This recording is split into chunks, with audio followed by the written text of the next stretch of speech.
रितिका और रिशांत ने स्कूल से आते ही बैग रखा और लगे माँ से जिद करने, आज तो मुझे चॉकलेट, नया बैग, नए जूते लेने हैं। रितिका ने भी अपनी जरूरत की चीजों की गुहार लगाई। माँ आश्चर्यचकित सी कुछ सोच रही है कि ये बच्चे भी न जाने रोज रोज क्या फरमाइश करते रहते हैं। नहीं जानते मेरा क्या बजट है, क्या खरीदें क्या नहीं खरीदे, कुछ समझने की कोशिश नहीं करते। माँ ने दोनों को कपड़े बदलकर खाना खाने को कहा। खाना लगाकर माँ उनके पास बैठ गई और बोली, देखो बच्चों, तुमने शहर में बड़े बड़े मॉल्स के नाम सुने होंगे। मॉल्स में हम घर की जरूरत की सारी चीजें एक ही छत के नीचे सही तरीके से साफ और स्वच्छ पैकिंग में कम समय में खरीद सकते हैं। बच्चों ने हाँ में सिर हिलाया। माँ ने फिर से कहा, देखो बच्चों, जाने से पहले जरूरी है हम अपने जरूरत के सामान की एक लिस्ट तैयार कर लें। सबसे पहले वही सामान लें जिनकी हमें सही मायने में जरूरत है। हम वो सामान तो खरीद नहीं पाते जिन्हें खरीदना होता है, अपितु दूसरी चीजें अपनी ओर आकर्षित करती हैं और हम खरीदारी की लिस्ट को एक तरफ रख बिना जरूरत के सामान लेकर आ जाते हैं और फिर बाद में पछताते हैं। रिशांत ने माँ की हाँ में हाँ मिलाते हुए कहा, ठीक है माँ, हम अपने सामान की सूची बनाते हैं तथा वही सामान लेंगे जिसकी हमें सच में जरूरत है। इस प्रकार बच्चों को माँ की एक बात समझ में आई। देखो बच्चों, खरीदारी करते वक्त दूसरी आवश्यकता है संयम रखने की। कई बार हम चाहकर भी अपनी भावनाओं को वश में नहीं रख पाते।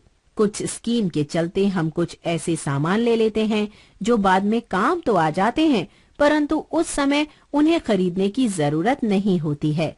उस समय हमें अपने आप पर नियंत्रण रखने की बहुत जरूरत होती है। सामानों को प्रस्तुत करने के आकर्षक तरीके, कई ब्रांड के सामान एक ही स्थान पर, अपने अपने प्राइस टैग का नेकलेस लटकाए ग्राहकों की बेशुमार जरूरतों को एक खूबसूरत धागे में पिरोकर एक सुंदर नाम दिया, मॉल। विदेशी संस्कृति से प्रभावित इस कल्चर ने भारत के सभी शहरों में अपना रंग इस तरह जमा लिया है। आधुनिक साजो सामान से भरपूर हर एक के दिल को खुश करते ये मॉल एक ऐसी कहानी कह रहे हैं जिससे मानो बोर होने की कोई जगह नहीं।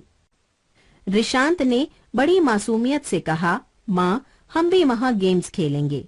माँ ने हाँ में सिर हिलाया। माँ, वहाँ हम फूड कोर्ट भी जाएंगे। माँ समझ गई कि बच्चे आज मुझे छोड़ने वाले नहीं हैं। मॉल्स के फूड कोर्ट भी लाजवाब होते हैं। कैसा भी खाना, Indian, Chinese, Mughlai, Punjabi, south Indian, सब कुछ आपके सामने चुटकियों में हाजिर है।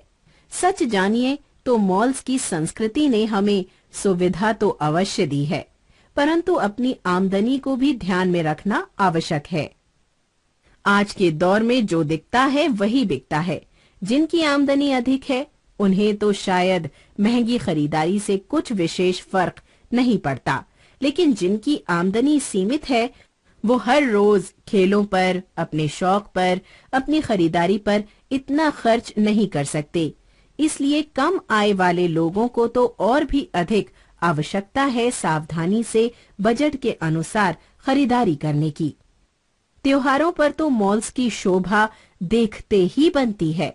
किस त्योहार को आप कैसे मनाएं, घर कैसे सजाएं, मित्रों को, रिश्तेदारों को कैसे तोहफे दें, सभी कुछ हमें एक ही स्थान पर उपलब्ध हो जाता है।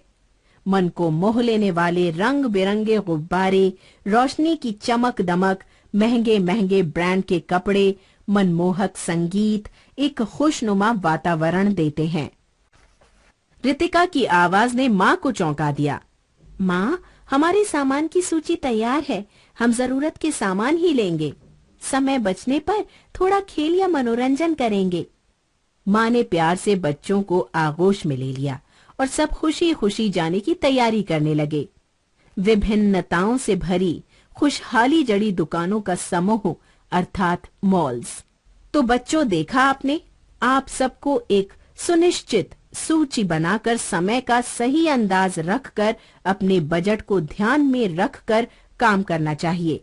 ऐसा न हो हम खरीदारी के नाम पर जरूरत की चीजें छोड़कर अनावश्यक भौतिक सुखों की वस्तुएं खरीद लाएं और फिर बाद में पछताएं, ताकि लोग कहें, अब पछताए होत क्या जब चिड़िया चुग गई खेत।